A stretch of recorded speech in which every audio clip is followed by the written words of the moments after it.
আপনার যদি ঈমান থাকে, প্রত্যেকটি কঠিন কাজের পেছনে কি আছে? ইন্নামা আল উসরি ইউসরান। এটা আপনার কাজকে সহজ করে দেয়।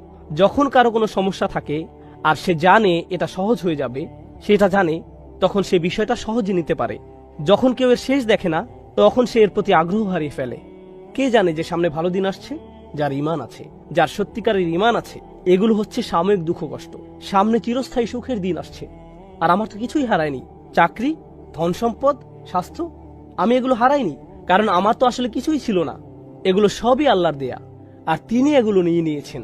ইন্না লিল্লাহি ওয়া ইন্না ইলাইহি রাজিউন। ঈমানের সবচেয়ে বড় উপহার হলো প্রশান্তি।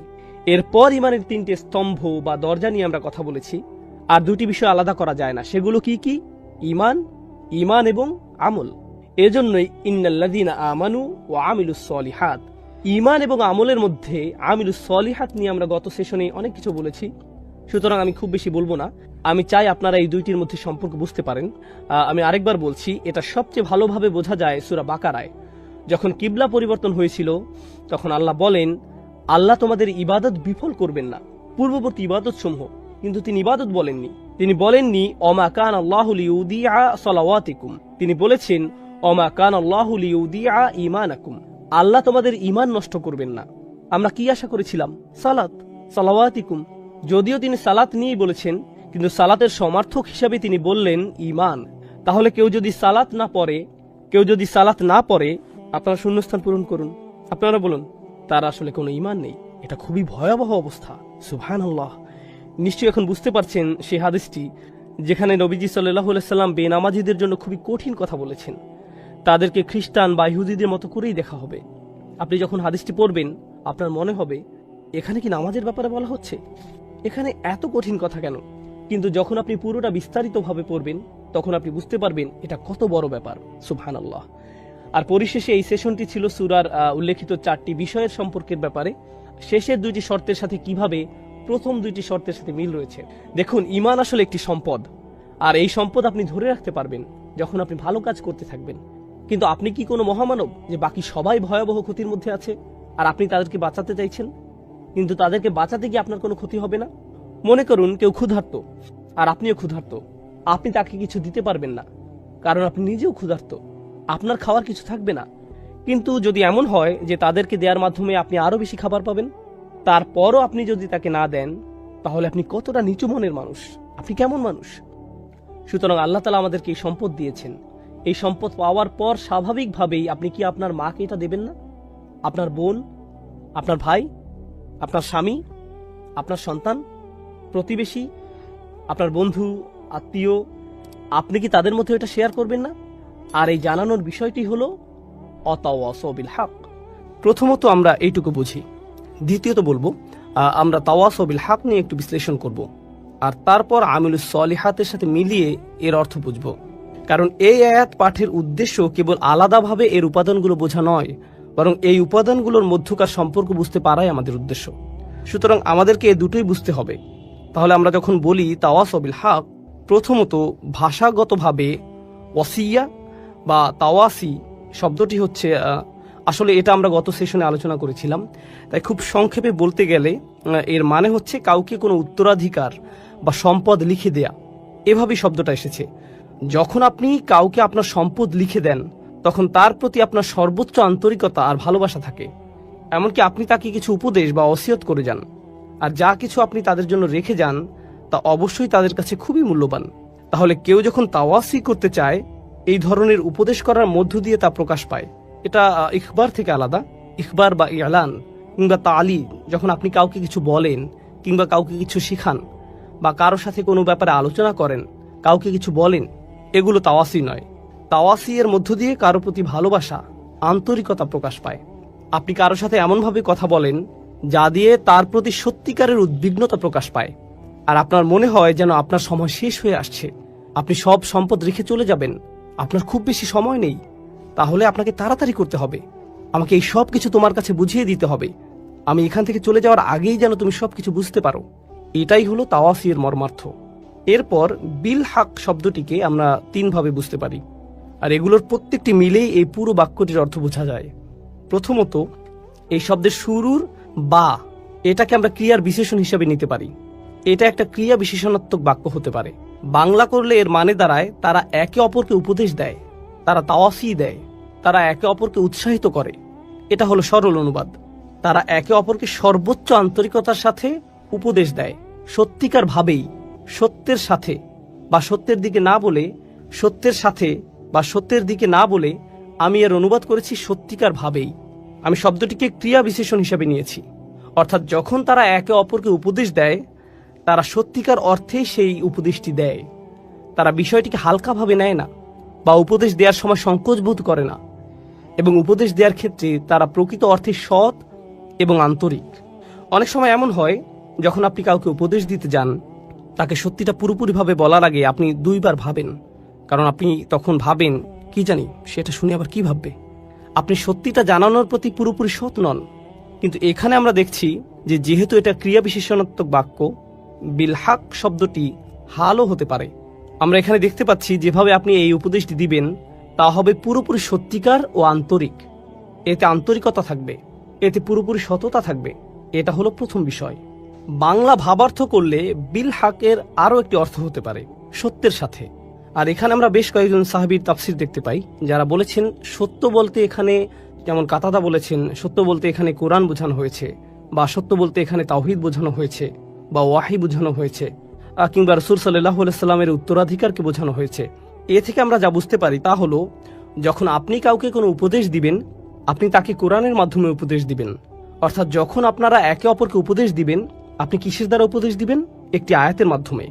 আপনি রাসূল সাল্লাল্লাহু আলাইহি সাল্লামের হাদিস দিয়ে উপদেশ দিবেন। এই অবস্থায় থাকলে তিনি কি করতেন?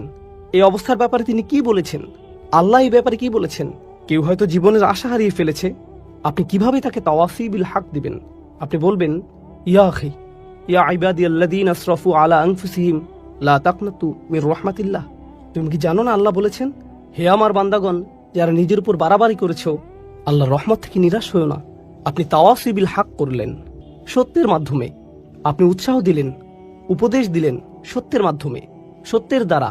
এর আরেকটি অর্থ হচ্ছে সত্যের দ্বারা, কোরআনের মাধ্যমে উপদেশ দেওয়ার মাধ্যমে। এভাবেই আমরা একে অপরকে উপদেশ দিব। তৃতীয় অর্থটি হচ্ছে সত্যের প্রতি।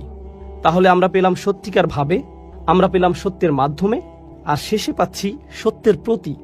অর্থাৎ এ থেকে আমরা বুঝতে পারি এমন একজন মানুষ যে তার উদ্যম হারিয়ে ফেলেছে, সে তার শক্তি হারিয়ে ফেলেছে, তারপরও আল্লাহর উদ্দেশ্যে সে তার কাজ চালিয়ে যাচ্ছে। সূরা এখানে এই অংশটি আসার মাহাত্ম্য হচ্ছে, এই মানুষেরা ইতোমধ্যে ঈমান এনেছে এবং তারা ভালো কাজ করেছে, কিন্তু তাদের উদ্যম শেষ হয়ে আসছে। সুতরাং আপনাকে তাকে মনে করিয়ে দিতে হবে, দেখো তোমাকে এই সত্যের মুখোমুখি হতে হবে, আমাদের সবাইকে আল্লাহর সামনে দাঁড়াতে হবে। এই চূড়ান্ত সত্যটা ভুলে যেও না। আপনাদের একে অপরকে উপদেশ দিতে হবে, একে অপরকে স্মরণ করিয়ে দিতে হবে যে আমাদের উদ্দেশ্যটি কী ছিল। কারণ এখানে ইলাহ শব্দটির যে অর্থ আমরা পাই, এখানে এটার অর্থ হলো তাদের এই সকল কর্মের আসল উদ্দেশ্যের প্রতি আপনি তাদেরকে স্মরণ করিয়ে দিন। তাহলে আমরা তাওয়াসি বিল হক এই আয়াতের বা এর মাহাত্ম্য জানলাম। আল হক শব্দটিরও তিনটি তাৎপর্য রয়েছে। তাহলে আমরা বা এর তিনটি মাহাত্ম্য জানলাম, এবার আমরা আল হক শব্দের তিনটি মাহাত্ম্য জানব। ভাষাগতভাবে আল হক শব্দটি দিয়ে বোঝানো হয় এমন কিছু যা আপনি নিশ্চিতভাবেই সত্য হিসেবে জানেন। এর জন্য আপনাকে আলাদাভাবে বলতে হয় না, আপনার অন্তর থেকে আপনি বিশ্বাস করেন এটাই সত্যি। তাহলে এখানে বলা হচ্ছে, যখন তারা একে অপরকে উপদেশ দেয়, তারা এমন কিছুর প্রতি উপদেশ দেয় যা তারা সত্য হিসেবেই জানে। তাদেরকে এই ব্যাপারে আলাদাভাবে বলতে হয় না, মন থেকেই তারা জানে তাদেরকে যা বলা হচ্ছে তাই সত্য। এটা হচ্ছে আল হক এর প্রথম অর্থ। দ্বিতীয় অর্থ হচ্ছে এমন বিষয় যা দলিলের মাধ্যমে প্রমাণ করা যায়। অর্থাৎ আপনি তাদেরকে এমন বিষয় বললেন, তারা শুনে বলবে, আমি তো এরকম কিছু কখনো শুনিনি, আমার এটাকে সত্য মনে হচ্ছে না। হতে পারে তারা এটা শুনে সত্য মনে করবে, আবার এমনও হতে পারে তারা বলবে, আমি নিশ্চিত নই, আমি এরকম কথা কখনো শুনিনি। তখন আপনি তাদেরকে কি বলবেন? দলিল। হক এর আরেকটি অর্থ হচ্ছে এমন বিষয় যা দলিলের মাধ্যমে প্রমাণ করা যায়, আর এই বিষয়গুলো একটি অপরটির সাথে সম্পর্কযুক্ত। তাহলে আপনি কেমন দলিল উপস্থাপন করবেন? যাতে সত্য মিথ্যার পার্থক্য করা যায়, কোরআনের মাধ্যমে। তাহলে এটা হলো দ্বিতীয় তাৎপর্য। আর তৃতীয়টি খুবই গুরুত্বপূর্ণ। আরবি ভাষায় হক শব্দটি আবশ্যকীয় কাজ বোঝাতেও ব্যবহৃত হয়। এমন কাজ যা আপনার জন্য অত্যাবশ্যকীয়, এটা অধিকার বোঝাতেও ব্যবহৃত হয়। যেমন উদাহরণস্বরূপ বলা যায়, আল্লাহ বলেছেন হুকুকুল্লাহ আর হুকুকুল ইবাদ, তাই না? আরেক জায়গায় আল্লাহ আযজা ওয়া জাল্লা বলেছেন, হাক্কান আলাল মুত্তাকিন, যাদের তাকওয়া আছে তাদের জন্য এটা একটা আবশ্যকীয় কাজ। এর মানে হচ্ছে তোমরা একে অপরকে নিজেদের দায়িত্বের কথা স্মরণ করিয়ে দিবে, একে অপরকে মনে করিয়ে দিতে হবে, কারণ মানুষ প্রায়ই তাদের দায়িত্বের ব্যাপারে ভুলে যায়, তাদের কর্তব্যের ব্যাপারে উদাসীন হয়ে পড়ে। এগুলো এমন বিষয় যা তাদের অবশ্যই করতে হবে। সুতরাং তাওয়াসিউ বিল হক এর অর্থ এখানে এমন হতে পারে যে কেউ একজন স্বামী হিসেবে সংসারের প্রতি কর্তব্যে অবহেলা করছে, তখন আপনি তাকে বলবেন, ভাই তোমার দায়িত্ব আছে, তুমি এই মেয়েটিকে বিয়ে করেছো, মেয়েটিরও তোমার প্রতি অধিকার আছে। এটাও তাওয়াসিউ বিল হক। কেউ হয়তো তার বাবা মায়ের প্রতি সুবিচার করছে না, আপনি তাকে বললেন, ভাই তোমার বাবা মায়ের প্রতি কর্তব্য আছে, আল্লাহর প্রতি তোমার দায়বদ্ধতা আছে ভাই, তোমাকে অবশ্যই ঠিক সময় মতো নামাজে দাঁড়াতে হবে। ইন্নাস সালাতা কানাত আলাল মুমিনিনা কিতাবাম মাওকুতা, এটাও কিন্তু তাওয়াসিউ বিল হক। এর মানে হলো একে অপরকে নিজেদের দায়িত্ব ও কর্তব্যের ব্যাপারে স্মরণ করানো ও উৎসাহ দেওয়া। এই সবগুলো অর্থ সম্মিলিত হয়েছে মাত্র 3টি শব্দে, তাওয়াসি বিল হক। এই 3টি শব্দে, ইত্তাবিউ মান লা ইয়াসআলুকুম আজরান ওয়া হুম মুহতাদুন। তাদের অনুসরণ করো যারা তোমাদের কাছে কোনো বিনিময় প্রত্যাশা করে না। এটাই সরল অনুবাদ। অনুসরণ করো যে তোমাদের কাছে কোনো বিনিময় চায় না। ওয়া হুম মুহতাদুন, আর তারা সরল পথে অঙ্গীকারবদ্ধ। মুসলিমরা কোরআনের যে ধারণাগুলোকে ভুল বুঝেছে এটি তারই। কোরআন বলেছে যে তারা কোনো বিনিময় প্রত্যাশা করেনি। ভাই, আপনার প্রোগ্রামের জন্য কেন ফি নির্ধারণ করেছেন?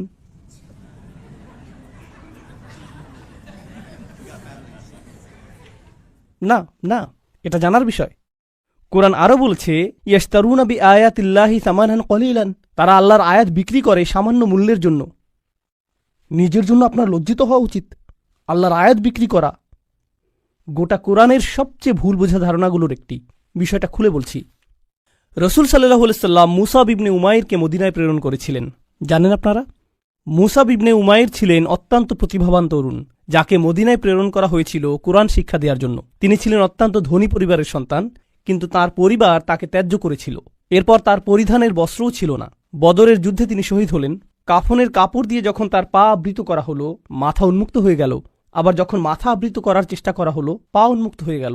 রসুল সাল্লাল্লাহু আলাইহি সাল্লাম তাকে মদিনায় প্রেরণ করলেন কি শিক্ষা দেওয়ার জন্য? কোরআন। সকালের নাস্তার জন্য তিনি কি খাবেন? সূরা বাকারা। দুপুরে কি খাবেন? রাতে কি খাবেন? রাসূল সাল্লাল্লাহু আলাইহি সাল্লাম তার জন্য বেতনের ব্যবস্থা করেছিলেন, যাতে তিনি তার কাজ করতে পারেন। কোরআন শিক্ষাদানের জন্য তাকে অর্থ প্রদান করা হয়েছিল। তারা আল্লাহর আয়াতকে বিক্রি করে, এই কথার অর্থ কি জানেন? এর মানে কি? এর মানে হলো আয়াতগুলোর নির্দিষ্ট অর্থ রয়েছে, কিন্তু মানুষ তা শুনতে চায় না। তো আপনি অর্থ পরিবর্তন করে দিলেন, আর মানুষ যা শুনতে চায় আপনি তাই বললেন, যার ফলে তারা আপনার প্রতি রাগান্বিত হবে না। আপনি মানুষকে এমন জবাব প্রদান করেন যা শুনে তারা ভালো বোধ করবে, আর তারা যা শুনতে ভালো বোধ করবে না সেগুলো আপনি এড়িয়ে গেলেন। এভাবেই তারা আপনাকে পছন্দ করতে থাকে, আর আপনি নিজের জনপ্রিয়তা ধরে রাখেন। এটাই সামান্য মূল্যে আয়াত বিক্রি করা। সামান্য মূল্য বলতে এখানে মানুষের সন্তুষ্টিকে বোঝানো হচ্ছে, বুঝতে পারছেন? এখানে আয়াতটি হলো, তার অনুসরণ করো যে তোমাদের কাছে কোনো বিনিময় চায় না। এমন কাউকে অনুসরণ করো যে তোমার কাছে কোনো বিনিময় চায় না। আসুন এটা বুঝি। এটা সকল নবীদের একটা মূলনীতি। প্রত্যেক নবী এমন জাতির মাঝে এসেছেন যেখানে গুরুতর কোনো সমস্যা ছিল, আর যখন একটি জাতির গুরুতর কোনো সমস্যা থাকে, মূলত একটি জাতির ভারসাম্যপূর্ণ থাকা চাই।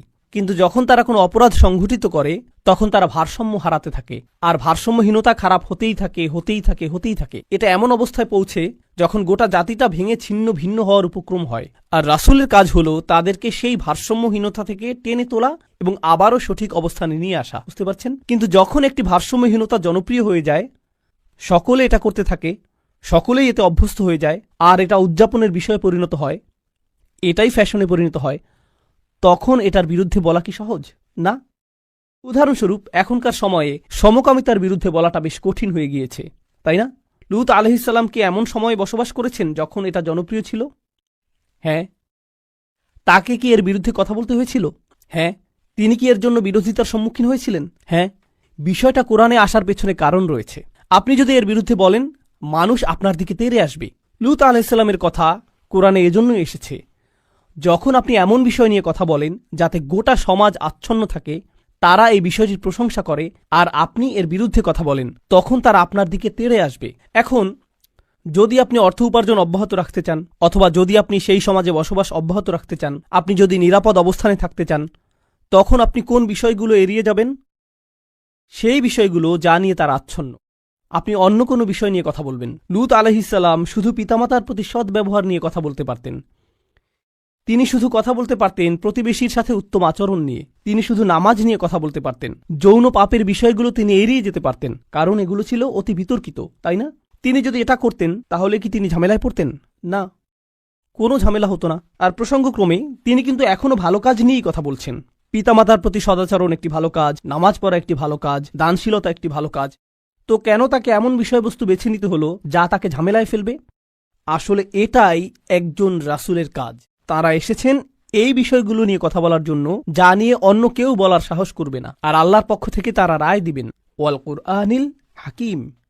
তারা আল্লাহর পক্ষ থেকে রায় দিবেন, আর এটা বারবার বারবার বারবার বারবার দিবেন। সেই সমাজের মূল্যবোধকে আক্রমণ করবেন, আর বারবার বারবার আক্রমণ করবেন। কিন্তু এক্ষেত্রে তারা পরোয়া করেননি, কারণ এই পাপ কাজগুলোর বিরুদ্ধে কথা বলতেই হবে। আর নিশ্চিতভাবেই যখন কেউ এটা করেন, কোনো বিনিময়েই তারা আগ্রহী থাকেন না, কারণ বিনিময় থেকে বঞ্চিত হওয়ার জন্য এই কাজগুলোই যথেষ্ট।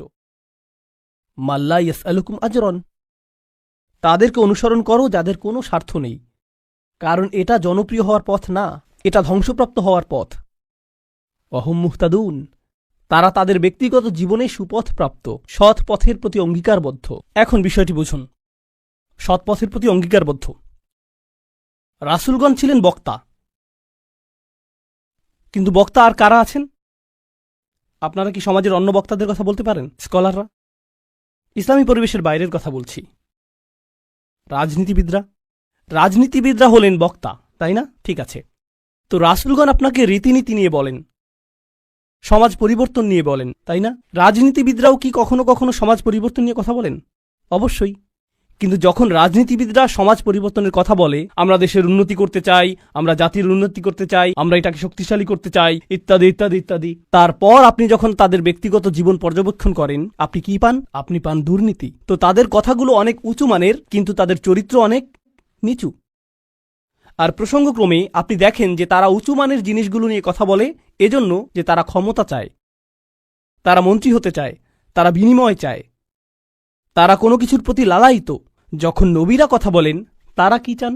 তারা শুধু চান ন্যায় বিচার, তারা শুধু চান সত্য, আপনার কাছ থেকে কোনো বিনিময় চান না।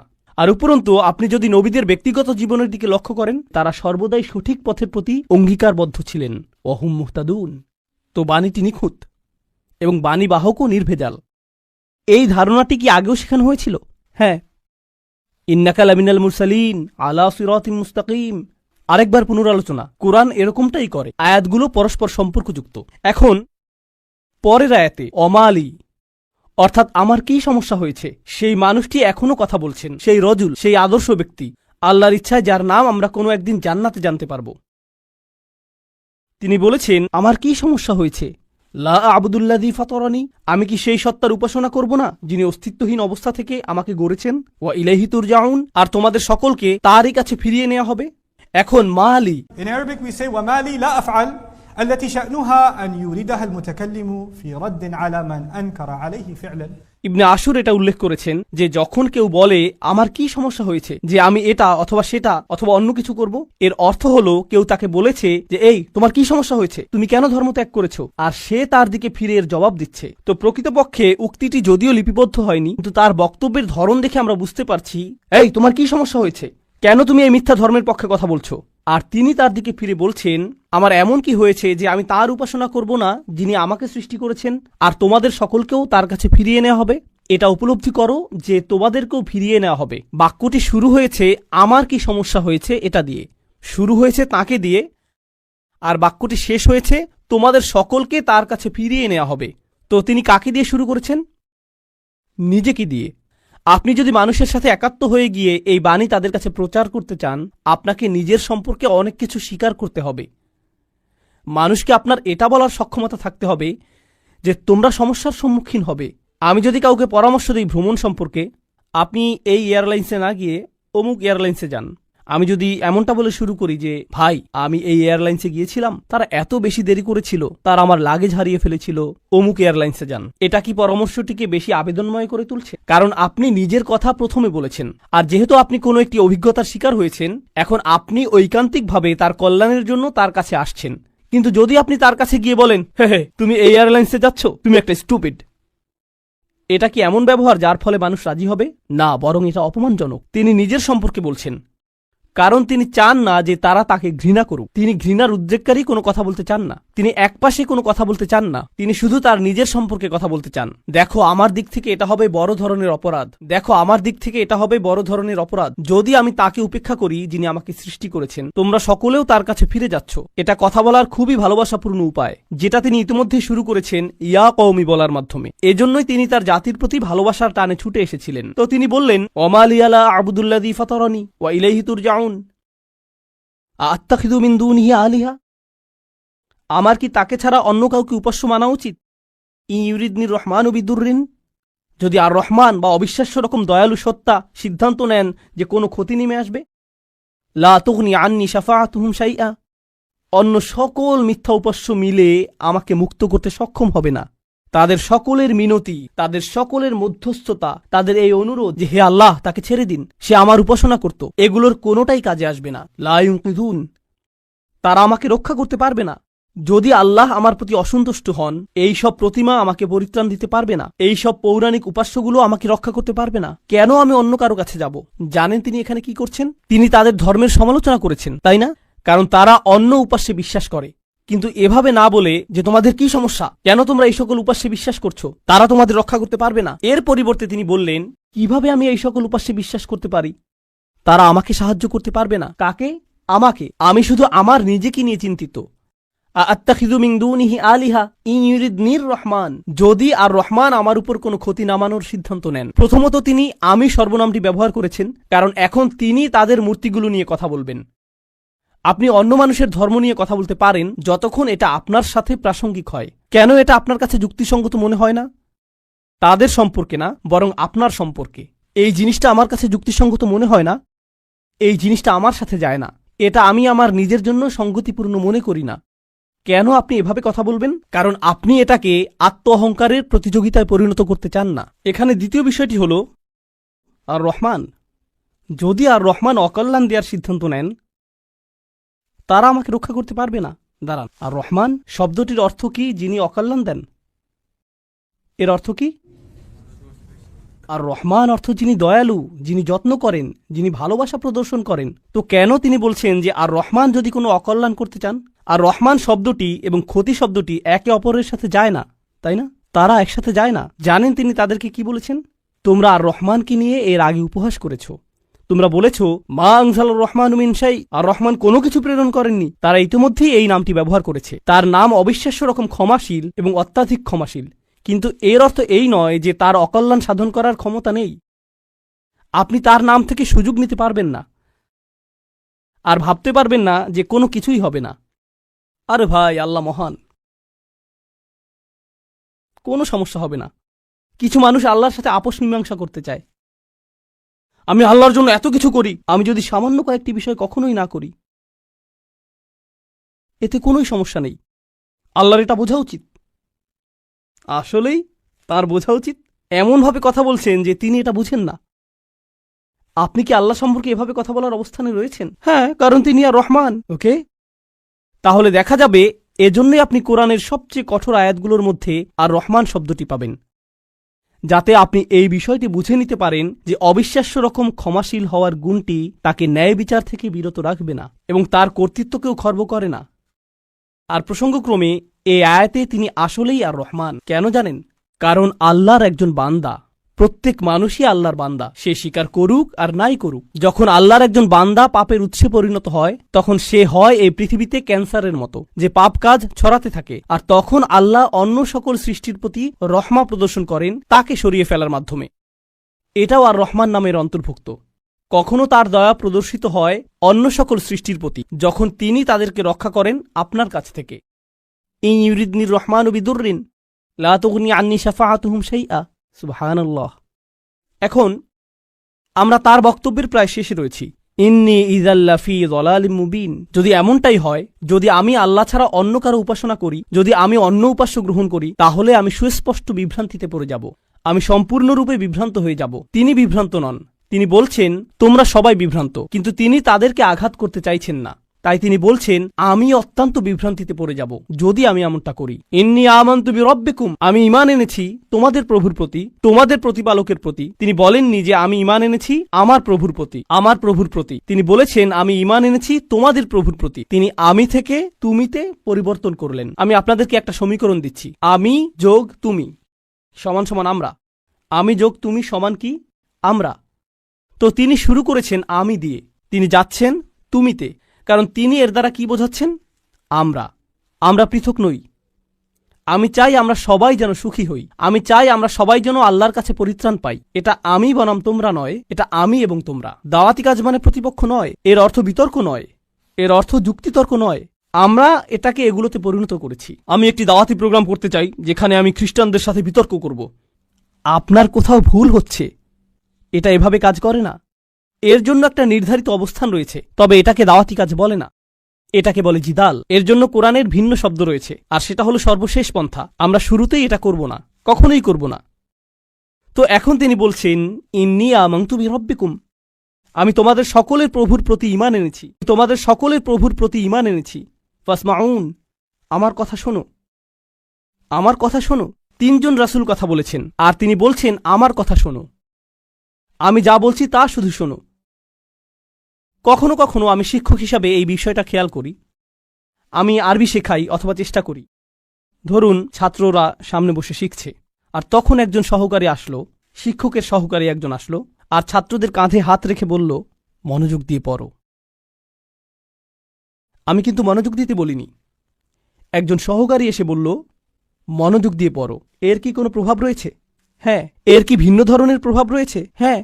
যখন আরেকজন ছাত্র আপনার কাছে এসে বলে ভাই পড়াশোনা করো, শিক্ষক বলেন যে পরীক্ষার জন্য পড়াশোনা করো। হ্যাঁ, অবশ্যই আমি পরীক্ষার জন্য পড়াশোনা করব। তারপর আপনি রাত 8টার সময় বাস্কেটবল খেলা দেখছেন, আর আপনার বন্ধু এসে বলল আরে ভাই চলো পড়াশোনা করি। এটার কি ভিন্ন প্রভাব থাকবে? অবশ্যই থাকবে। এই সাহাবী এটা বুঝতে পেরেছিলেন, রাসূলদের এই সঙ্গীটি তা বুঝতে পেরেছিলেন। তার কাছে রয়েছে স্বতন্ত্র স্থান, সূর্যের আছে নিজস্ব স্থান, চাঁদেরও রয়েছে নিজস্ব স্থান। এটা প্রতিযোগিতা নয়। আমার কথা শুনো, এটা এতটাই ভালোবাসাপূর্ণ চমৎকার বক্তব্য। আর আমি এখানে বলতে চাই যে তার বক্তব্যটি এখানে 3 জন রাসূলের থেকেও বেশি কাজ করেছিল। এই আয়াতগুলোতে তার বক্তব্যের বেশি প্রভাব রয়েছে 3 জন রাসূলের তুলনায়। এটা কেন? এটা আমাদেরকে শিখানোর জন্য যে আল্লাহ যাকে চান তাকেই বিজয় প্রদান করেন, আল্লাহ তাকেই কবুল করবেন যার প্রতি তিনি রাজি হবেন। পার্থিব ফলাফল এবং পার্থিব পরিণাম আল্লাহর কাছে অর্থবহ নয়, বরং প্রচেষ্টাই আল্লাহর কাছে অর্থবহ। পার্থিব ফলাফল হল যখন আল্লাহ সিদ্ধান্ত নেবেন তখন তিনি দুয়ার খুলে দিবেন, এটাই হবে। পরের আয়াতটি বলছে ইলাদখুলিল জান্নাহ। বক্তব্যের অংশটি প্রায় শেষ। ইলাদখুলিল জান্নাহ, জান্নাতে প্রবেশ করো। দাঁড়ান, তিনি তো তার লোকদের সাথে কথা বলছিলেন, এখন বলা হচ্ছে জান্নাতে প্রবেশ করো। কি ঘটল? তাকে হত্যা করা হয়েছিল। তিনি এত ভালোবাসাপূর্ণ উদ্বেগপূর্ণ বক্তব্য দিলেন, শহরের প্রান্ত থেকে তার লোকদের কাছে ছুটে আসলেন, তাদেরকে বোঝানোর চেষ্টা করলেন। তারা রাসূলদেরকে স্পর্শ করতে পারল না, কারণ রাসূলগণ আল্লাহ প্রদত্ত নিরাপত্তায় ছিলেন। কিন্তু সেই একমাত্র ঈমানদার হত্যার শিকার হলেন। এই ঘটনাটিতে ঈমানদারদের জন্য শিক্ষা রয়েছে, তাই না? এখন সামান্য কয়েকজন ঈমানদার যারা রাসূল সাল্লাল্লাহু আলাইহি ওয়াসাল্লামের উপর ঈমান এনেছিলেন, তাদেরকে মানসিকভাবে প্রস্তুত করা হলো এর জন্য তোমরাও হত্যার শিকার হতে পারো। ইয়াসির, সুমাইয়া, বিলালও মৃতপ্রায় হয়ে গিয়েছিলেন রাদিয়াল্লাহু আনহুম। আপনি হত্যার শিকার হতে পারেন শুধু এটা বলার কারণে, শুধু আল্লাহ সম্পর্কে কথা বলার কারণে। তো তিনি জান্নাতে প্রবেশ করলেন এজন্য না যে তাকে স্থানান্তরিত করা হয়েছিল, বরং তাকে হত্যা করা হয়েছিল। আর প্রসঙ্গক্রমে তারা কিভাবে রাসূলদের হত্যা করার সিদ্ধান্ত নিয়েছিল? পাথর নিক্ষেপ করে এবং আমৃত্যু নির্যাতন করার মাধ্যমে। মনে আছে এটা? তাই তিনি সহজ কোনো মৃত্যুর শিকার হননি। তো তিনি একজন শহীদ, কারণ শহীদগণ সরাসরি জান্নাতে প্রবেশ করেন। তিনি সরাসরি জান্নাতে প্রবেশ করলেন। আর তার উক্তি এটা ছিল না হে আল্লাহ তাদেরকে শাস্তি দিন, কারণ এই কাফিররা আমাকে হত্যা করেছে। ঈমানদারদের পক্ষ হয়ে প্রতিশোধ গ্রহণ করা উচিত। ক্বালা ইয়া লাইতা কওমি, ক্বালা ইয়া লাইতা, প্রথম শব্দগুলো ওহ যদি শুধুমাত্র, কওমি ইয়ালামুন, আমার লোকেরা যদি শুধু জানতে পারত, যদি আমার লোকদের জানার কোনো উপায় থাকত। তিনি এখনও তাদেরকে ভালোবাসেন। কল্পনা করতে পারেন জান্নাতে হাঁটছেন, সেখানে কি দেখতে পাবেন? যাওয়াতা আফনান ফাবিআইয়ি আলাই রাব্বিকুমা তুকাযযিবান। আপনি জান্নাতে গাছ দেখবেন আর তা আপনাকে সম্মোহিত করবে।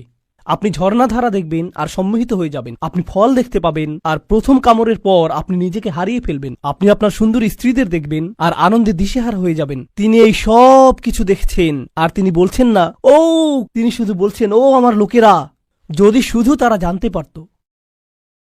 সুবহানাল্লাহ। তিনি জান্নাতে পৌঁছে গেলেন, তবুও তার লোকদেরকে ভুললেন না। জানেন বিচার দিবসে মানুষ সবকিছু ভুলে যাবে। মা তার সন্তানকে ভুলে যাবে। ইয়াউমা তারাউনাহা তাযহালু কুল্লু মুরদাআতিন আম্মা আরদাআত। সেই দিন প্রত্যেক স্তনদানকারী মা তার সন্তানকে ভুলে যাবে। ইয়াউমা ইয়াফিরুল মারউ মিন আখিহি ওয়া উম্মিহি ওয়া আবিহি ওয়া সাহিবাতিহি ওয়া বানিহি। সেদিন প্রত্যেক মানুষ তার ভাইয়ের কাছ থেকে পালিয়ে বেড়াবে। সূরা মারিজে এসেছে। ওয়া ফাসিলাতিল্লাতি তুই, তার মা, তার স্ত্রী, তার সন্তান, তার অভিভাবক, তার গোটা গোত্র, সে তাদের সবার কাছ থেকে পালিয়ে বেড়াবে। সে কারো সাথে কোনো কিছু করতে চাইবে না। ওয়াতাকাত্তাআত বিহিমুল আসবাব। কোরআন বলছে সকল সম্পর্ক ছিন্ন হয়ে যাবে। কিন্তু ঈমানদারদের জন্য এমনটা হবে না। ঈমানদারদের জন্য এমনটা হবে না। সে জান্নাতে প্রবেশ করবে এবং তার ভালোবাসা অব্যাহত থাকবে। কার জন্য? তার লোকদের জন্য, যারা হলো কাফির এবং নবীদের শত্রু, কারণ তারা এখনো জীবিত এবং এখনো তাদের আশা রয়েছে। আপনি এমন মানুষের উপর আশা ছাড়বেন না যারা এখনো জীবিত। আর আল্লাহ এমনভাবে আমাদের কাছে বর্ণনা করেছেন যেন তিনি তখনও ঘটনা দেখছিলেন। আল্লাহ তাকে দুনিয়ার ক্যামেরা ভিউ প্রদান করেছিলেন যাতে তিনি দেখতে পারেন যে কি ঘটছে। আর তিনি জান্নাত থেকে দেখে বলছেন যদি তারা জানতে পারে। তিনি বলেননি যে যদি তারা জানতে পারত, আলিমু, বরং তিনি বলছেন ইয়া লাইতা কওমি আলামুন, যদি শুধু তারা জানতে পারে। তিনি এখনই দেখছেন কি ঘটছে। আল্লাহ তাকে দেখাচ্ছেন। সুবহানাল্লাহ। আর তারপর আপনি বুঝতে পারেন যে একনিষ্ঠতা আসলে কি। আমরা মুসলিমরা একনিষ্ঠতার কৃত্রিম ধারণা তৈরি করেছি। আমি এটা মানতে পারি না। একনিষ্ঠতা শব্দটিকে নিয়ে আমরা যা করছি, তুমি যা করো তার সবকিছুতে ইখলাস থাকতে হবে। সব সময় তোমার নিয়তকে যাচাই করে চলবে। এখনই যাচাই করুন। কারণ যদি একনিষ্ঠতা না থাকে তাহলে তোমার কোনো কাজেরই মূল্য থাকবে না। আর তোমার একনিষ্ঠতা থাকতে হবে শুধু এবং শুধুমাত্র আল্লাহর জন্য। আমি এর সাথে দ্বিমত পোষণ করব। আমি জানি। এখনই আমাকে হত্যা করতে আসবেন না। রাসূল সাল্লাল্লাহু আলাইহি সাল্লাম একজন মানুষের কথা বলছেন যে অনেক পাপ করেছে, অনেক পাপ। সে নামাজ পড়ে না, কিছুই করে না। একদিন সে হাঁটতে হাঁটতে একটি তৃষ্ণার্ত কুকুর দেখতে পেল। তৃষ্ণায় কুকুরটির জিহ্বা বের হয়ে আছে। আর লোকটি সিদ্ধান্ত নিল যে নিজে পান করার আগে সেই কুকুরটিকে পান করাবে। শীঘ্রই লোকটি মারা গেল আর আল্লাহ তাকে জান্নাত দান করলেন। হ্যাঁ, আসুন ঘটনাটা খেয়াল করি। এই লোকটি, সে কি বিশ্বাসী? আমরা জানি না। সে কি নামাজ পড়ে? না। যখন সে কুকুরটিকে পান করাচ্ছিল, সে কি বলেছিল যে দাঁড়াও, আগে নিয়তের ইখলাস এনে নেই, আমি শুধু এটা করছি আপনার জন্য, ইয়া আল্লাহ। কুকুরের এই বের হয়ে থাকা জিহ্বা আমার কাছে মূল্যহীন, আমি শুধু আপনার সন্তুষ্টি কামনা করি, আর তারপর আমি কুকুরটিকে পানি খাওয়াই। তিনি এমনটা করেছিলেন? তিনি শুধুই কুকুরটির জন্য খারাপ বোধ করেছিলেন এবং কুকুরটিকে পানি পান করিয়েছিলেন, তাই না?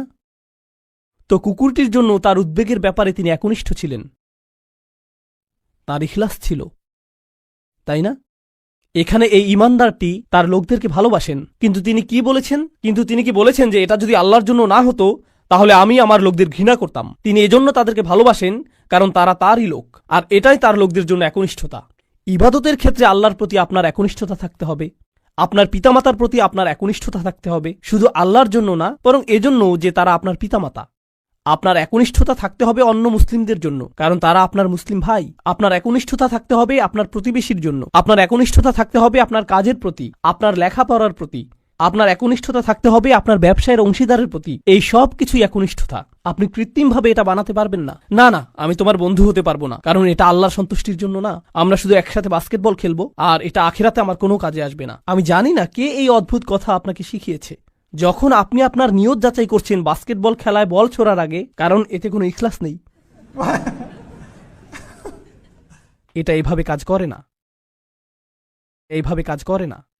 আমাদের নিয়তের পরিচ্ছন্নতা থাকতে হবে, এটা নিশ্চিত। আমাদের নিয়তকে পুনরায় যাচাই করতে হবে, এটা নিশ্চিত। একনিষ্ঠতার গণ্ডি আল্লাহর প্রতি একনিষ্ঠতার চেয়েও অনেক বেশি। এই একনিষ্ঠতা তার সকল সৃষ্টির প্রতিও প্রযোজ্য। মানুষের প্রতি আপনার নিয়ত পরিচ্ছন্ন থাকতে হবে, কৃত্রিমভাবে নয়। তো এই ছিল তার নিজের লোকদের প্রতি ভালোবাসা, এমনকি জান্নাতে যাওয়ার পরও। এখানে আল্লাহ আসলে বর্ণনা করছেন যে মানুষের প্রতি ভালোবাসা হলো জান্নাতি মানুষের গুণ। আমি আবারও বলছি, নিজের লোকদের প্রতি ভালোবাসা হলো জান্নাতি মানুষের গুণ। তো যখন আপনি এমন মুসলিম দেখেন যারা সব সময় মানুষের প্রতি রাগান্বিত, তারা সব সময় অন্য মুসলিমদের প্রতি রাগান্বিত, তারা নিজেদের পরিবারের প্রতি রাগান্বিত, তারা সবচেয়ে বেশি রাগান্বিত অমুসলিমদের প্রতি, তারা রাগান্বিত রাগান্বিত এবং রাগান্বিত, এটা জান্নাতি মানুষের গুণ না। ইয়া লাইতা কওমি ইয়ালামুন। এখন তিনি এই বক্তব্যটি দিলেন তার লোকদের প্রতি। আমরা এমনকি তার নামও জানি না, আর তার কথাগুলো কিয়ামত পর্যন্ত পাঠ করা হবে। এখন আপনার এবং আমার কথোপকথনগুলোর কথা ভাবুন। আমরা কথা বলি আইফোন নিয়ে, আমরা কথা বলি গাড়ি নিয়ে, আমরা কথা বলি খেলাধুলা নিয়ে। এই কথাগুলো কোথায় যাবে? এই কথাগুলো কি চিরদিন থেকে যাবে? না। এগুলো কি পৃথিবীতে কোনো কল্যাণ নিয়ে আসবে? না। জানেন এই সম্পর্কে ভাবতে গিয়ে আমি কি উপলব্ধি করছি? আল্লাহর কাছে কথা হলো অমূল্য রত্ন। লোকটি কোনো নবী নন, তবুও তার কথা কোরআনে সংরক্ষিত হয়ে আছে। আল্লাহকে অন্য জিনিসে সংরক্ষিত রাখেন? অকুল্লা শাইইন আহসাইনাহু ফি ইমামিম মুবিন। আল্লাহ বলছেন যে আমি সবকিছুই সংরক্ষণ করে রাখি। তিনি সবকিছুই সংরক্ষণ করে রাখেন। তো কোন জিনিসটি আপনি সংরক্ষণ করে রাখতে চান? ভালো কিছু? কোনো একনিষ্ঠ পরামর্শ? আপনাকে কি ব্যাপক জ্ঞানের অধিকারী হতে হবে ভালো কিছু বলার আগে? এই মানুষটির কি ভালো কথা বলার আগে অনেক অনেক ডিগ্রির প্রয়োজন হয়েছিল? বিষয়টি জটিল নয়, শুধু ভালো মানুষ হন। লক্ষ্য করুন কেমন চমৎকারভাবে কোরআন সন্নিবেশিত। যখন তিনি জান্নাতে গেলেন আর তিনি বললেন যদি আমার লোকেরা জানতে পারে, পরের আয়াতে তিনি বলছেন বিমা গফর আলী রব্বি ও জাআলানী মিনাল মুকরামিন, সেই ক্ষমা যা আমার প্রভু আমাকে প্রদান করেছেন আর আমাকে তাদের অন্তর্ভুক্ত করেছেন যাদেরকে সম্মানিত করা হয়েছে। তিনি জান্নাতের দুটি জিনিসের কথা বলছেন, ক্ষমা এবং সম্মান। সূরার শুরুতে এসেছে ফাবাশশিরহু বিমাগফিরাতিন ওয়া আজরিন কারীম। সূরার শুরুতে আল্লাহ বলছেন কোন এক স্থানের সেই একাকী ঈমানদারদেরকে অভিনন্দন প্রদান করো যে সে পাবে ক্ষমা এবং সম্মানসূচক প্রতিদান। মনে আছে সেটা? ক্ষমা এবং সম্মানসূচক প্রতিদান। এখন সূরার মাঝখানে এই মানুষটি জান্নাতে পৌঁছে গেলেন এবং বললেন ইয়া আল্লাহ, আপনি আমাকে ক্ষমা প্রদান করেছেন এবং সম্মানিতদের অন্তর্ভুক্ত করেছেন। পুনরালোচনা, নিখুঁত পুনরালোচনা, এটাকে বলা হয় কুরআনের ইহকাম ওয়াল কুরআনিল হাকিম। এই আয়াতগুলো নিয়ে শেষে একটি বিষয় আমি আসলেই ভালোবাসি, তা হলো যখন তিনি তার লোকদের সাথে কথা বলছিলেন তিনি বললেন ইন্নী আমানতু বিরব্বিকুম, আমি ঈমান এনেছি তোমাদের প্রভুর প্রতি, আমি ঈমান এনেছি তোমাদের প্রভুর প্রতি। কিন্তু যখন তিনি জান্নাতে প্রবেশ করলেন তিনি বললেন বিমা গফর লি রব্বি, আমার প্রভু। একই মানুষের কথা। এখন তিনি বলছেন আমার প্রভু। যখন তিনি জান্নাত দেখলেন, যখন তিনি জান্নাতে প্রবেশ করলেন, যখন তিনি ক্ষমা লাভ করলেন, যখন তিনি আল্লাহ প্রদত্ত সম্মানের অধিকারী হলেন। প্রসঙ্গক্রমে কারো দ্বারা সম্মানিত হওয়ার অর্থ কি? কিভাবে আপনি কারো দ্বারা সম্মানিত হতে পারেন বলতে পারেন আমাকে? স্বীকৃতি পাওয়া। হ্যাঁ, কারো স্বীকৃতি পাওয়া। কেউ আপনাকে অভিবাদন জানালো, কেউ আপনার সাথে কর্মর্দন করতে আসলেন, এটা দ্বারা তিনি আপনাকে সম্মানিত করলেন, তাই না? আমি এখনই বলে দিচ্ছি, সামনের আয়াতগুলোতে এটা আসবে। সেখানে আল্লাহ বলছেন সালামুন কওলাম মির রব্বির রহিম, এই সূরাতেই। আরো পরে আল্লাহ বলছেন তিনি তোমাদেরকে বলবেন সালাম। তো শুরুতে তিনি বলছেন আমি তোমাদেরকে প্রদান করব সম্মানিত প্রতিদান, সম্মানিত প্রতিদান, সম্মানিত প্রতিদান। সেই সম্মানিত প্রতিদানটি কি? কতটা সম্মানিত এটা হতে পারে? আমি কি একটা মেডেল পাবো? কোনো সার্টিফিকেট দেয়া হবে পরীক্ষায় পাশ করার পর যেমনটা দেয়া হয়? কি সার্টিফিকেট আপনি পাবেন? আপনি পাবেন সালাম, আল্লাহর পক্ষ থেকে। এটাই আপনি পাবেন। তো যখন তিনি তা পেলেন তিনি ভুলে গেলেন যে এই প্রভু অন্য কারো প্রভু, তিনি শুধু তারই প্রভু। আমার প্রভু আমাকে ক্ষমা প্রদান করেছেন, আমার প্রভু আমাকে সম্মানিতদের অন্তর্ভুক্ত করেছেন, তিনি আমার প্রভু এবং শুধুই আমার প্রভু। সুবহানাল্লাহ। একজন ঈমানদারের কি চমৎকার চিত্র এটা। এখন এটা ঘটেছে জান্নাতে, কিন্তু মূল ঘটনাটা চলমান থাকার কথা কোথায়? এই পৃথিবীতে। কি ঘটেছিল এখানে? এখন আল্লাহ যা করবেন তা অত্যন্ত কঠোর। মনোযোগ দিয়ে শুনুন, কারণ এটা মুসলিমদের আরেকটা ভুল ধারণা। এ কারণে এই সূরাটি আমি বেছে নিয়েছি। যখনই আমি কোনো সূরা বেছে নেই আমি উপলব্ধি করি যে আল্লাহ আমাদের সমসাময়িক এত এত সমস্যার জবাব দিয়েছেন, এটা অবিশ্বাস্য। যদি মুসলিমরা কোথাও আক্রমণ করে অথবা কোনো কিছু বিস্ফোরণে উড়িয়ে দেয় আর অন্য মুসলিমরাও এতে মারা যায়, তাহলে তারা তো জান্নাতেই প্রবেশ করবে, এতে কোনো সমস্যা নেই। আমি এই যুক্তি শুনেছি। এই পরিস্থিতির শিকার হয়ে যদি মুসলিমরা অথবা নিরীহ মানুষ মারা পড়ে, আল্লাহ তো জানেনই, তিনি তাদেরকে জান্নাতে পাঠিয়ে দিবেন। তাই এখানে কোনো ক্ষতি হয়নি, কারণ জান্নাত দুনিয়ার চেয়ে উত্তম। আমি জানি না যে আপনি এই ধরনের বিকারগ্রস্ত কথা শুনেছেন কিনা, কিন্তু আমি এটা অনেকবার শুনেছি। এখন আমি আপনাদেরকে এই বিষয়ে কিছু কথা বলবো। আল্লাহ কি এই মানুষটিকে জান্নাত প্রদান করেছেন? হ্যাঁ, কিন্তু আল্লাহ তাকে জান্নাত প্রদান করার অর্থ এটা না যে আল্লাহ সেই লোকদের প্রতি রাগান্বিত নন যারা তাকে হত্যা করেছিল। ঘটনাটির ধারাবাহিকতা পৃথিবীতে চলতে লাগলো। যখন তিনি জান্নাতে মনোরম সময় উপভোগ করছিলেন, আল্লাহ তার হত্যার প্রতিশোধ গ্রহণ করেছেন। অমা আনজালনা আলা কওমিহি মিন বাদিহি মিন জুনদিম মিনাস সামাই অমা কুন্না মুনজিলিন। আমরা আকাশ থেকে কোনো সেনাবাহিনী প্রেরণ করব না এই লোকদের জন্য। এই নগণ্য কুরাইশরা তারা মনে করেছে যে অনেক বড় কিছু হয়ে গিয়েছে। এই পৃথিবীতে তারা তুচ্ছ, গুরুত্বহীন। অর্থনীতিতে, রাজনীতিতে, জ্ঞানে, বিজ্ঞানে এই লোকদের ধ্বংস করার জন্য বিশেষ কোনো প্রস্তুতির প্রয়োজন নেই। আকাশ থেকে আমার কোনো সেনাবাহিনী প্রেরণের প্রয়োজন নেই। সেনাবাহিনীর কথা উল্লেখ করার কারণ হলো, যখন আপনি কুরাইশদেরকে সতর্কবাণী প্রদান করেন যে আমি তোমাদেরকে সতর্ক করছি, তারা বলবে কোন সেনাবাহিনী? আর যখন রসুলগণ তাদেরকে সতর্ক করলেন, তারা বলছে তোমাদের সাথে কোনো সেনাবাহিনী রয়েছে। এই হুমকি কোথা থেকে আসছে? শুধু তোমরা আর নগণ্য কিছু ইমানদার? আর আল্লাহ বলছেন তাদেরকে ফেরেশতার সেনাবাহিনী প্রদর্শন করার আমার প্রয়োজন নেই। তারা বলবে ওকে, যদি ফেরেশতা দিয়ে তৈরি সেনাবাহিনী থাকে তোমার কাছে, যারা তোমার কাছে ওহী নিয়ে আসে, যদি সেই ফেরেশতা গোটা আকাশ জুড়ে থাকে, ওয়ালাকাদ রাআহু বিল উফুকিল মুবিন, তিনি জিবরিল আলাইহিস সালামকে গোটা আকাশ জুড়ে থাকার অবস্থায় দেখেছেন, তাহলে কেন তুমি জিবরিলকে কিছু ক্ষমতা প্রদর্শন করতে বলছো না যাতে আমাদেরকে ধ্বংস করে দিতে পারে? হ্যাঁ, আর আল্লাহ বলছেন আমি তোমাদেরকে এর জবাব দিয়ে সম্মানিত করব না। তোমাদের মতো নগণ্য জীবকে ধ্বংস করার জন্য আমার ফেরেশতার প্রয়োজন নেই, তোমরা তারও যোগ্য না। আল্লাহ কি আগের জাতিগুলোকে ধ্বংস করার জন্য ফেরেশতা পাঠিয়েছিলেন? হ্যাঁ, তিনি পাঠিয়েছিলেন। আল্লাহ বলছেন কুরাইশরা এমনকি এরও যোগ্য না। এ কাজে ফেরেশতাদের সময় নষ্ট করার মতো যোগ্যও কুরাইশরা না যে আল্লাহ কাউকে ডেকে বলবেন হেই যাও এদেরকে ধ্বংস করো। না না না, সময় নষ্ট করো না। ইন কানাত ইল্লা সাইহাতান ওয়াহিদাতান, এটা একটা বিকট বিস্ফোরক শব্দ ছাড়া আর কিছুই ছিল না। প্রচণ্ড একটা শব্দ। আপনারা জানেন বিস্ফোরণ আসলেই প্রকাণ্ড শব্দ তৈরি করে। এটা ছিল শুধু সেই রকম একটা বিস্ফোরক। এটা ছিল সেই রকম একটা বিস্ফোরক শব্দ। ফাইদা হুম খামিদুন, আর তাদেরকে নিভিয়ে দেয়া হলো, তারা সম্পূর্ণরূপে নিভে গেল। সয়হা হলো তীব্র কোনো শব্দ। আর এই আয়াতটিতে চমৎকার সাহিত্যিক বৈপরীত্য ফুটে উঠেছে। কারণ যখন আপনি কোরআনের সুমধুর বাণী শুনতে অস্বীকৃতি জানান, আর যখন এই জাতিগুলো তাদের রাসূলদের চমৎকার কণ্ঠ শুনতে অস্বীকৃতি জানিয়েছিল, তখন একমাত্র যেই শব্দ তারা শোনার যোগ্য তা হলো বিস্ফোরণের শব্দ। আর তারপর আল্লাহ বলছেন ফাইদা হুম খামিদুন, এটা অসাধারণ একটা শব্দ। হুমুদ এবং হুমুদ দুইটি শব্দ রয়েছে আরবিতে। শীতকালে যখন রাতে আগুন জ্বালান আর এভাবে নিভান, এটাকে বলা হয় হুমুদ। আর আপনি যদি তা নিভান আর লালচে হলুদ বা কমলা রঙের সামান্য পরিমাণ কয়লা জ্বলন্ত থেকে যায়, তাকে বলা হয় হুমুদ। কিন্তু যখন আপনি একবারে তা নিভিয়ে ফেলেন, এটা সম্পূর্ণ নিভে যায়, একেবারে নিভে যায়, এমনকি সামান্য কয়লাও জ্বলন্ত থাকে না, এটা সম্পূর্ণ নিভে গেছে, এটাকে বলা হয় এমন আগুন যা হলো খামিদাহ। খামিদাহ ফাইদা হুম খামিদুন, তারা সম্পূর্ণ নিশ্চিহ্ন হয়ে গেল। এমন একজনও থাকবে না যে মৃত্যুর পূর্বে মাটিতে গড়াগড়ি দিতে থাকবে। তারা নিঃশেষ হয়ে যাবে, সবাই একসাথে, যেভাবে একটি আগুন নিভানো হয়।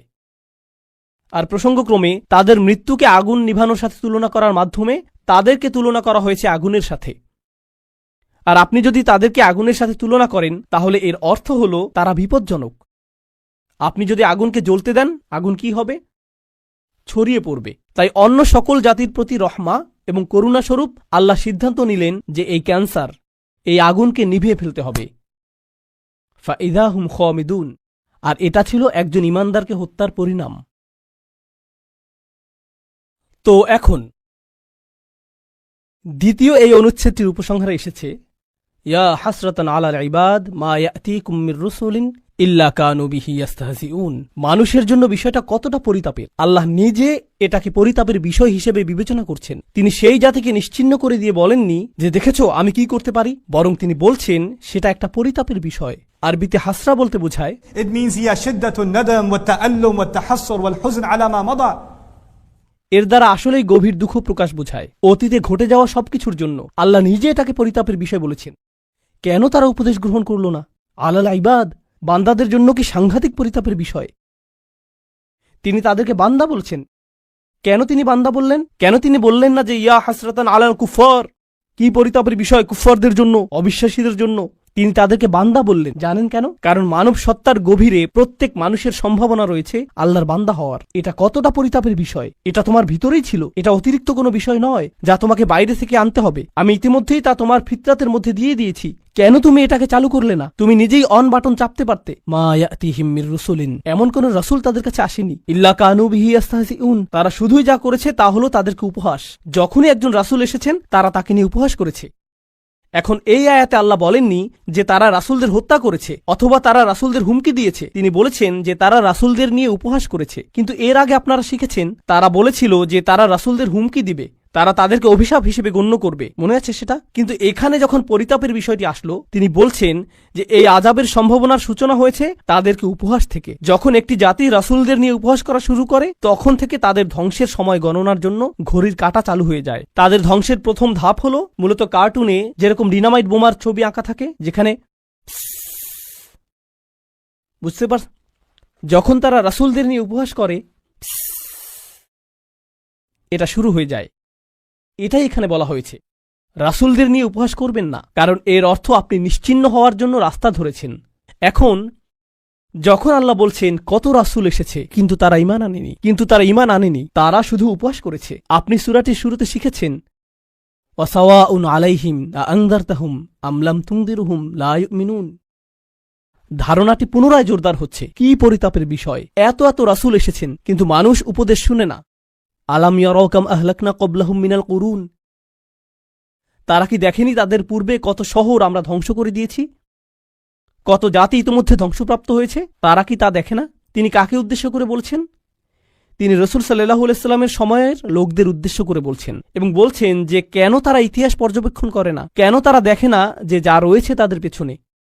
তারা কি দেখেনি? না, তারা দেখেনি, কারণ তাদের পেছনে একটি দেয়াল রয়েছে। তিনি বলেছেন আন্নাহুম ইলাইহিম লা ইয়ারজিউন, তারা তাদের কাছে ফিরে আসবে না। কিছু তাফসীরকারক এই আয়াতটিকে চমৎকারভাবে বিশ্লেষণ করেছেন। চমৎকার একটা বিশ্লেষণ এটা।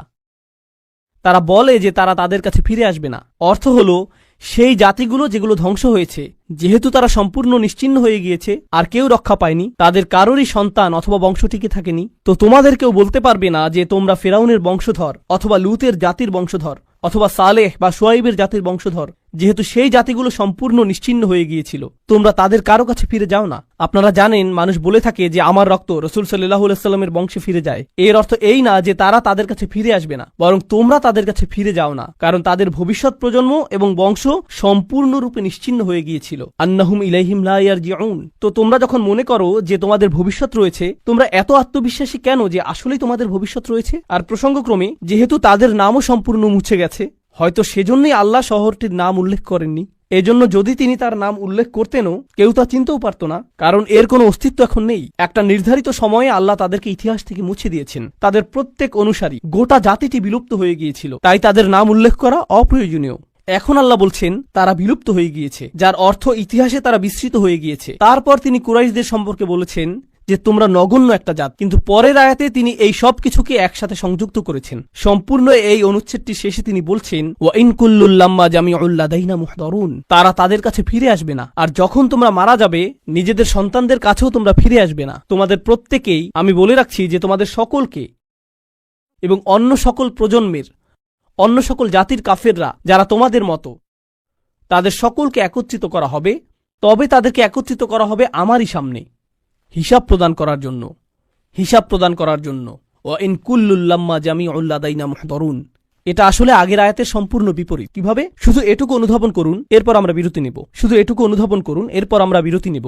আগের আয়াতে আল্লাহ বলছেন যে তারা আর ফিরে আসবে না, একবার যখন চলে যাবে তারা চলেই যাবে। এই আয়াতে তিনি বলছেন আসলে তারা ফিরে আসবে না তোমাদের কাছে, কিন্তু তারা ফিরে আসবে আমার কাছে। আর যখন তারা আসবে, তারা এবং বিভিন্ন জাতি থেকে তোমাদের সকল দূরবর্তী আত্মীয়রা, কারণ তোমরা ফেরাউনের অনুসারীদের আত্মীয়, তোমরা লুতের জাতির লোকদেরও আত্মীয়, এবং প্রজন্ম থেকে আসা তোমরা সকল কাফেররা, আমি তোমাদের সকলকে একত্রিত করব আর তারপর তোমাদের সকলকে আমার সামনে হাজির করা হবে।